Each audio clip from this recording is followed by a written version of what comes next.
بہت سے مختلف وہ برآمدات کے اندر بھی ہیں. سب سے پہلے شروع کرتے ہیں جی زراعت کے اندر. اور جو پچھلے 2 سال کے اندر الحمدللہ کسانوں کے پاس آمدنی میں اضافہ ہوا ہے، اس کی پاکستان کی تاریخ میں کوئی مثال نہیں ملتی. اس کی ایک وجہ جو ہے وہ تحریک انصاف کی، عمران خان کی حکومت نے کسان کو اس کا جائز حق دلوایا اور اس کو اپنی فصل کی پوری قیمت ملی ہے. اور ساتھ کے ساتھ کیونکہ سازگار پالیسیاں تھیں زراعت کے لیے، کسانوں کے لیے، تو اس کی وجہ سے لوگوں نے پھر بیج بھی زیادہ لگایا، محنت بھی زیادہ کی، اور اس کے نتیجے کے اندر الحمدللہ بڑی خوشی ہے کہ اس سال جو ہے وہ بڑی 5 اگر میں آپ کو فصلوں کا صرف بتاؤں تو کپاس جو ہے وہ پچھلے سال سے 18.6% زیادہ پیداوار ہوئی ہے اس کی. اب تو تقریباً اس کے حتمی تخمینے آ چکے ہیں. گنے کی فصل ریکارڈ ہے، پاکستان کی تاریخ کی سب سے بڑی گنے کی فصل ہوئی ہے اور پچھلے سال سے 9.6% زیادہ ہے. چاول کی فصل پاکستان کی تاریخ کا ریکارڈ ہے، 9 ملین ٹنز کراس کر گیا ہے اور پچھلے سال سے 10.7% زیادہ ہے. مکئی کی فصل جو ہے وہ بھی پاکستان کی تاریخ کا ریکارڈ ہے اور 8.6% اس کے اندر اضافہ ہوا ہے. اور آلو کی فصل جو ہے اس میں 34.8% اضافہ ہوا ہے پچھلے سال سے. اور یہ تمام جو ہیں یہ ریکارڈ فصلیں ہیں. تو الحمدللہ بڑی اچھی خبر ہے کہ اس حالات کے اندر جہاں پہ اجناس کی قیمتیں بڑھی ہوئی ہیں اور وہی ایک بڑی مہنگائی کی وجہ بھی بنی جس کی وجہ سے دنیا کے اندر اس وقت اجناس کی قیمتیں بڑھی ہوئی ہیں. تو اس ماحول کے اندر خاص طور پہ یہ جو عمران خان نے کسان دوست پالیسیاں اپنائیں، جو حکومت نے پالیسیاں دیں، اور اس کے نتیجے میں یہ جو ریکارڈ پیداوار ہوئی ہے ہماری 4 بڑی فصلوں کی، یہ اس کے اوپر میں قوم کو مبارکباد دینا چاہتا ہوں. اسی طریقے سے صنعتی ترقی، جناب صنعتی ترقی جو ہے وہ پہلے 9 ماہ کے جو بڑی صنعتوں کے اعداد و شمار آئے ہیں لارج اسکیل مینوفیکچرنگ میں 10.4% اضافہ ہوا اور پچھلے سال 11.5% اضافہ ہوا تھا. 2005 کے بعد یہ پہلی دفعہ ہے کہ 10% سے زیادہ اضافہ ہو رہا ہے. اس سے پہلے 2005 کے بعد سے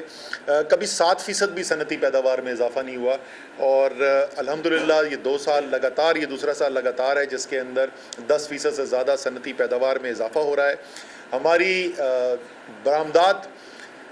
جن کو بڑھائے بغیر پاکستان نہ خود کفیل ہو سکتا ہے نہ حقیقی طور پر آزاد ہو سکتا ہے. اور آپ کو پتہ ہے کہ جتنی عمران خان نے ایکسپورٹس کے اوپر، برآمدات کے اوپر زور دیا، پالیسیاں بنائی، وہ کو پاکستان کی تاریخ میں کوئی وزیر اعظم نہیں گزرا جس نے اتنی زیادہ مرکزی حیثیت دی ہو برآمدات کو بڑھانے کے لیے. اور الحمدللہ اس کے نتیجے میں 26% برآمدات کے اندر اضافہ ہمیں اس سال کے اندر نظر آ رہا ہے. تو یہ تمام جو پیداواری سیکٹر ہے اس کی میں نے آپ کو صورتحال بتائی. اسی طریقے سے اگر آپ توانائی کے ایریا کے اندر آ جائیں جو دوسرا ایک بہت بڑا ایریا ہے، تو بجلی کی پیداوار میں پچھلے سال سے 10% زیادہ بجلی پیدا کی گئی ہے اس سال. وہ اور بات ہے کہ ان کے آتے ہی لوڈ شیڈنگ شروع ہو گئی تھی، بدترین لوڈ شیڈنگ ہوئی رمضان کے اندر، لیکن اس سے پہلے جو ہے وہ 10% زیادہ پیداوار ہوئی بجلی کی پچھلے سال سے. اسی طریقے سے پیٹرولیم مصنوعات کی جو سیلز ہیں، پیٹرول کی سیل جو ہے اس کے اندر پچھلے سال سے 17% اضافہ ہوا، جس سے نظر آتا ہے کہ ملک کے اندر معاشی پہیہ جو ہے وہ کتنی تیزی سے چل رہا تھا. ان تمام چیزوں کو جب جوڑ کے ہم بیٹھے اور ہم نے اعداد و شمار کو جوڑا تو یہ تو بالکل واضح اب نظر آتا ہے کہ اس سال کا جو ہماری معیشت کی گروتھ ریٹ ہے وہ پچھلے سال کے 5.6% سے بھی زیادہ ہوگا اور تقریباً یہ 6% تک پہنچے گا. یہ بھی 15 سال کے بعد پہلی دفعہ ہو رہا ہے کہ 2 سال متواتر پاکستان کی معیشت 5% کی نمو سے زیادہ گرو کر رہی ہے. تو یہ آپ کو میں نے کہا کہ ذرا اچھی خبریں جو ہیں وہ پہلے سنائی جائیں کہ یہ سب ہو رہا تھا. اور یہی تناظر ہے کہ یہاں پاکستان کی معیشت جا رہی تھی جس وقت ایک بیرونی مداخلت پر مبنی عدم اعتماد کی تحریک لائی گئی. اور عدم اعتماد کی تحریک لانے کے بعد کیا ہوا پاکستان کی معیشت کے ساتھ، اس کے اوپر بھی تھوڑا سا جائزہ ڈالتے ہیں اور پھر آگے کی بات کریں گے. پچھلے 2 ماہ کے اندر جب سے عدم اعتماد کی تحریک آئی ہے تو ہمارے جو زر مبادلہ کے ذخائر ہیں اسٹیٹ بینک آف پاکستان کے پاس، اس میں $6 ارب سے زیادہ کی کمی ہوئی ہے. یعنی 37% ہمارے زر مبادلہ کے ذخائر صرف اس 2 ماہ کے عرصے کے اندر اڑ گئے ہیں. اور جو صورتحال اتنی خطرناک ہوتی جا رہی ہے اسی کی وجہ سے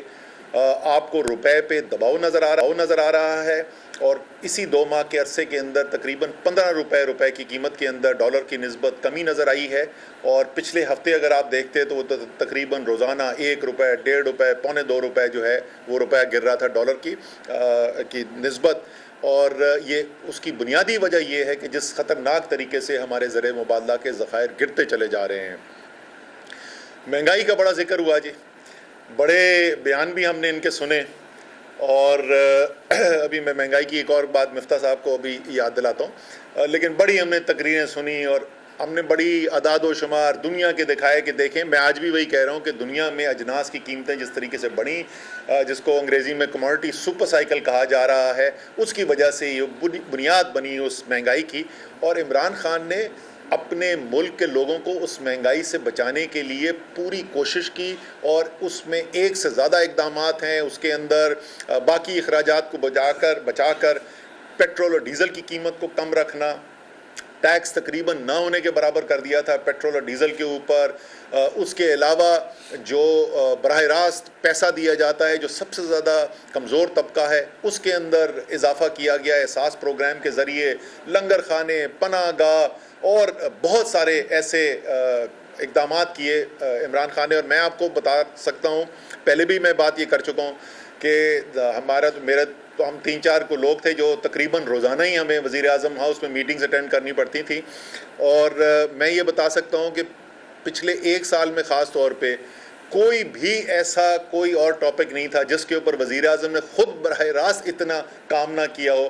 جتنا کس طریقے سے مہنگائی یہ جو آ رہی ہے جو پوری دنیا میں پھیلی ہوئی ہے اس سے پاکستان کو بچایا جا سکے۔ لیکن یہ اہل ترین لوگ جو آئے اور انہوں نے کہا کہ یہ ساری مہنگائی ہے وہ اس لیے ہے کہ عمران خان کی ٹیم نااہل ہے، تو انہوں نے کیا کیا؟ پہلے مہینے کے اندر پاکستان کا افراط زر کی شرح 11 سال کی سب سے بلند ترین سطح پہ پہنچ گئی پہلے مہینے کے اندر، بجائے کہ یہاں پہ کمی نظر آتی، بیان آتا تھا ٹی وی کے اوپر کل سے آٹا 800 روپے کا ہو جائے گا، اگلے دن آٹا 1100 سے 1300 روپے ہو گیا۔ تو ان کو سمجھ میں آ رہی ہے، چلے میں اس پہ بعد میں آتا ہوں کہ ان کے حالات کیا ہیں۔ دوسرا، جیسے میں نے کہا تھا، میں مفتاح کو ایک ان کا بیان یاد دلاؤں گا، ویسے تو سوشل میڈیا نے جو ان کی مت ماری ہوئی ہے وہ روزانہ یاد دلاتے ہیں۔ مفتاح، اب تو پاکستان میں شاید کوئی بچہ بھی نہیں بچا ہے جس نے آپ کا وہ بیان نہ دیکھا ہو کہ 137 روپے کا پیٹرول کون پاکستان میں افورڈ کر سکتا ہے، اور ہم پی ڈی ایم والے حکومت کو اجازت نہیں دیں گے 1 روپیہ بھی پیٹرول کی قیمت بڑھانے کے لیے۔ جب فیصلہ کرنے جاؤ گے نا مفتاح، یہ یاد رکھنا بیان فیصلہ کرنے سے پہلے۔ اس کے بعد جناب اپنی سود کی شرح جو ہے، جو ملک کے اندر قرضے لیے جا رہے ہیں، جو حکومت قرضے لے رہی ہے، اس میں صرف 2 ماہ کے اندر 2.5% کا اضافہ، 12.5% کے اوپر ٹی بل ریٹ چل رہا تھا 6 مہینے کا، جس کے اوپر حکومت پیسہ لے رہی تھی بینکوں سے، وہ صرف 2 ماہ کے اندر 12.5% سے بڑھ کر 15% پر پہنچ گیا۔ اس سے کیا اثر پڑتا ہے؟ یہ لوگ سب جو ریکارڈ تعداد میں گاڑیاں، موٹر سائیکلیں خریدی جا رہی تھیں،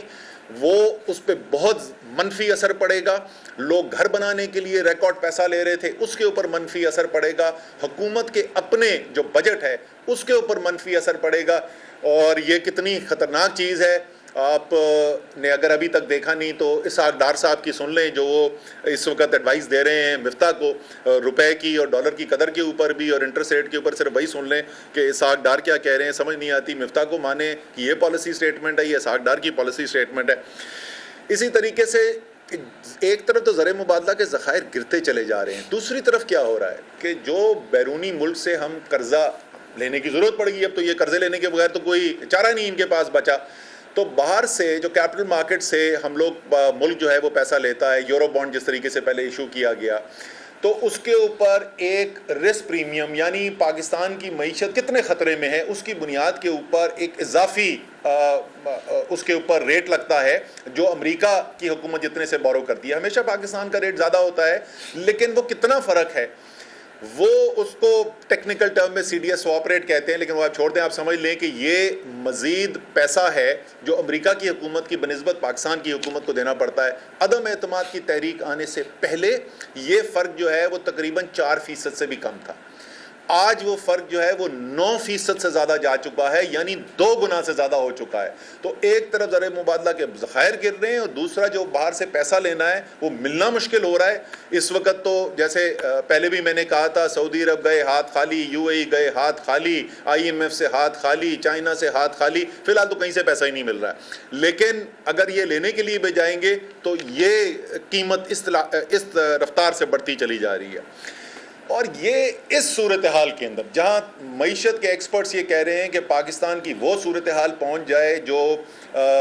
شری لنکا کے صورتحال جہاں پہ پہنچی بھی ہے، جہاں پہ پیٹرول ڈلانے کے لیے، پیٹرول خریدنے کے لیے ملک کے پاس پیسہ نہیں بچا ہے کہ ملک میں گاڑی میں پیٹرول ڈلایا جا سکے، پاکستان مہینوں نہیں،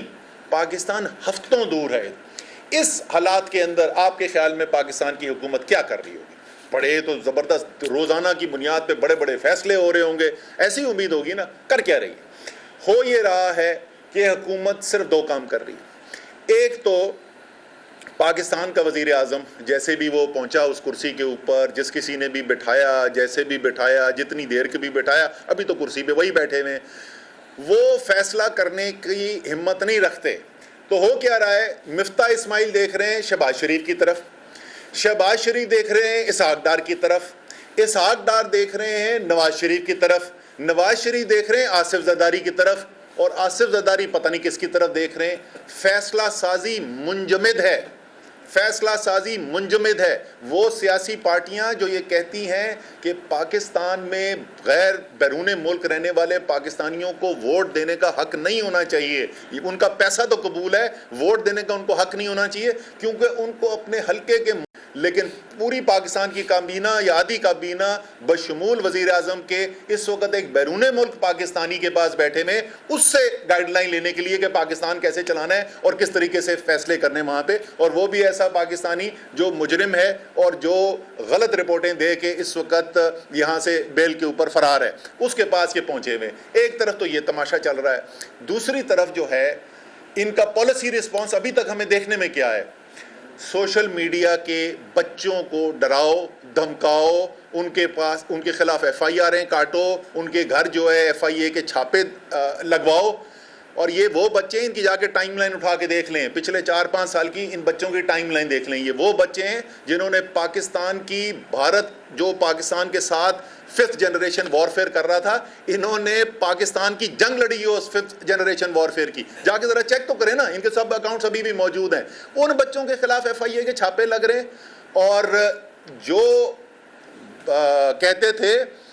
جو دہشت گردی ہے اس کے پیچھے وردی ہے، وہ پاکستان کی کابینہ میں بیٹھے ہوئے، جو کہتے تھے کہ پاکستان کی فوج نے پاکستان کے عوام کی ہڈیوں پر سے گوشت نوچ کر کھا لیا ہے، وہ پاکستان کے وزیر دفاع ہیں اس وقت۔ آپ کیا سمجھتے ہیں پاکستان کی قوم پاگل ہے؟ یہ پاکستان کی قوم پاگل ہے؟ یہ بھول جائیں، یہ وہ وقت گزر گئے کہ جب دھونس، زبردستی اور خوف سے فیصلے کروائے جاتے تھے۔ آپ نے یہ جو بھی سائنسدان فیصلہ سازی کر رہا تھا اور پاکستان کی تاریخ کی کمزور ترین حکومت پاکستان پر مسلط کی جا رہی تھی، اس وقت وہ فیصلے کرتے ہوئے صرف ایک چیز بھول گئے، وہ بھول گئے کہ پاکستان میں 22 کروڑ عوام بھی رہتے ہیں۔ بند کمرے کے اندر شطرنج کی چالیں کھیل کر حکومتوں کو گرانا ایک الگ بات ہوتی ہے، لیکن اس ملک میں 22 کروڑ عوام بھی رہتے ہیں، اور الحمدللہ یہ بیدار عوام ہے، یہ خوددار عوام ہے، یہ دیکھ رہے ہیں سب کیا ہو رہا ہے۔ نہ آپ خوف سے ان کی زبانیں بند کروا سکتے ہیں، اور نہ ان کو یہ کہہ سکتے ہیں کہ جو ہم نے فیصلے کر لیے اب اسی پر گزارا کرو۔ یہ قوم بیدار ہے، اس لیے میں پھر ایک دفعہ کہوں گا، بہت دن سے کہہ رہے ہیں، معاملہ پہلے تھا کہ مہینوں کی شاید صورتحال ہے، اس سے ہفتوں پر آئی، پھر دنوں کے اوپر آ گئی ہے۔ اگر جلد فیصلے نہ ہوئے، اور وہ فیصلے عمران خان کی مرضی کے نہیں، اسد عمر کی مرضی کے نہیں، کسی سیاستدان کی مرضی کے نہیں، کسی طاقتور طبقے کی مرضی کے نہیں، پاکستان کی عوام کی مرضی کے اگر فیصلے نہ ہوئے تو مجھے خدشہ ہے کہ آگے معاملہ دنوں نہیں گھنٹوں تک آتا جا رہا ہے، وقت گزرتا جا رہا ہے، فیصلے کرنے کی ضرورت ہے، نیچے لاوا پک رہا ہے، یہ اچھی چیز نہیں ہے۔ جو پہلے غم تھا وہ غم اب غصے میں بدل گیا ہے عوام کا۔ فیصلے کریں، پاکستان کے عوام کے لیے فیصلے کریں، پاکستان کے عوام کی آواز سن کر فیصلے کریں، کوئی مطالبہ اتنا سادہ سا مطالبہ، یہ مطالبہ ہی نہیں ہے کہ عمران خان کو وزیر اعظم بنا دو، یہ مطالبہ ہی نہیں ہے کہ تحریک انصاف کو حکومت دے دو، صرف یہ مطالبہ ہے کہ پاکستان کے عوام کو فیصلے کرنے دو، الیکشن کال کراؤ، جلد از جلد الیکشن کال کراؤ اور پاکستان کی مستقبل کے فیصلے پاکستان کی عوام کے ہاتھ میں چھوڑ دیں. کسی کو کوئی اس کے اندر دخل اندازی کی ضرورت نہیں ہے، کوئی ہماری کوئی فیور نہ کرے، کسی طریقے سے بھی اس کے اندر دخل انداز نہ ہو، فیصلے کریں اور پاکستان کے عوام کو فیصلہ پاکستان کے عوام کے اوپر چھوڑ دیں. جی اسد بھائی، ایک بیزر سا سوال ہے کہ آپ اس وقت اپنی مظلومیت کا رونا رو رہے ہیں، حالانکہ اگر زمینی حقائق دیکھے جائیں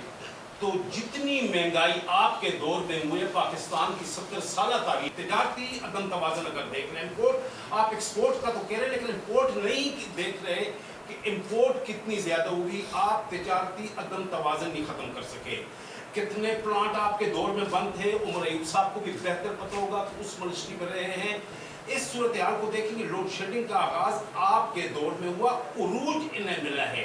اور ایک میرا دوسرا سوال ہے کہ آپ چار تو یہ تھے الیکشن سے کس الیکشن کروانے کا مطالبہ کس سے کر اب رہے ہیں؟ پہلا جواب اب سر دو ہو گئے نا، اب دونوں سوال کے جواب دینے تھے. پہلے والے سوال کا جواب جو ہے، آپ نے کہا مہنگائی پاکستان کی تاریخ میں نہیں ایسی گزری. میں آپ کے سامنے رکھ رہا ہوں، اس وقت کھولیں پاکستان بیورو اسٹیٹسٹکس کی، میں نہیں چلاتا، پی بی ایس جو ہے احسن اقبال کو رپورٹ کرتا ہے پلاننگ منسٹری کو، اور کھول کر دیکھ لیجئے کہ اس امپورٹڈ حکومت کے پہلے مہینے کے اندر جو مہنگائی کی شرح تھی وہ پچھلے 11 سال میں نہیں ہوئی. تو یہ آپ کا دعویٰ جو ہے کہ آج تک ایسی مہنگائی نہیں دیکھی گئی جو تحریک انصاف کے وقت میں تھی، وہ حقیقت پر مبنی نہیں ہے. یہ بھی بتا دوں آپ کو، پیپلز پارٹی کی حکومت پہلے گزری ہے جہاں پہ آج بھی جو مہنگائی ہے اس سے بھی 2 گنا افراط زر کی شرح رہ چکی ہے. چلیں اس کو چھوڑ دیں. دوسرا جو آپ سوال کریں، دیکھیں فیصلہ تو کرنا ہے اس وقت، جیسے میں نے کہا، جیسے کیسے بھی بیٹھے ہیں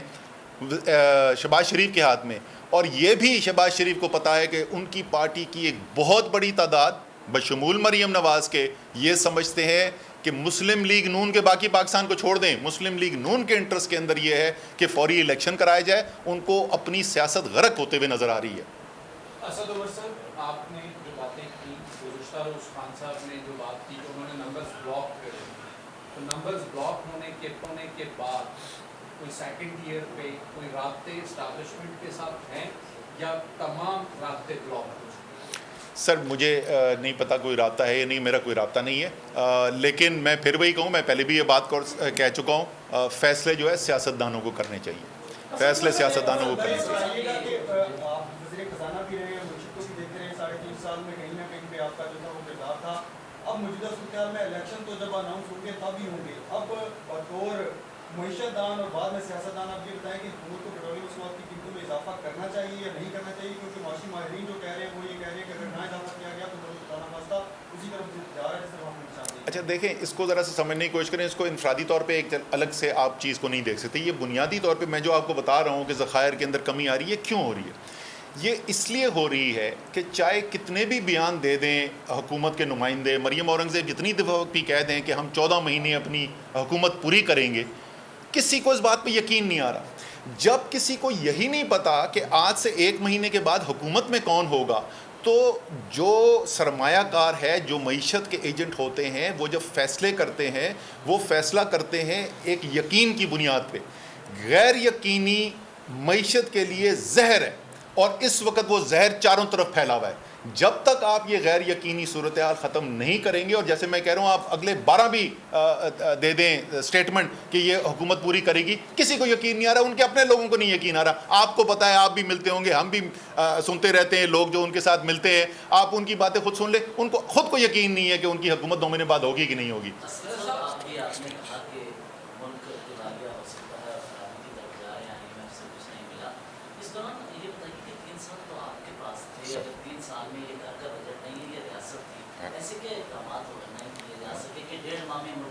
ابھی آپ کو بتاتے ہیں جناب، جس وقت جون میں 2019 میں جو ہم نے اسٹیبلائزیشن کے پورا پروگرام کر کے پہلے جہاں سے یہ سب جگہ سے خالی ہاتھ آ گئے ہیں، وہاں سے عمران خان کی ساکھ کے اوپر، اس کی دیانت کے اوپر یقین کرتے ہوئے لوگوں نے مدد کی. اس سے ہمیں موقع ملا کہ ہم نے IMF کے ساتھ ایک پروگرام نیگوشیٹ کیا جو پہلے انتہائی مشکل شرائط کے اوپر تھا، وہ اس کے بعد نرم شرائط کے اوپر ہم نے کیا، تو وہ تقریباً مئی کے اندر ہوا.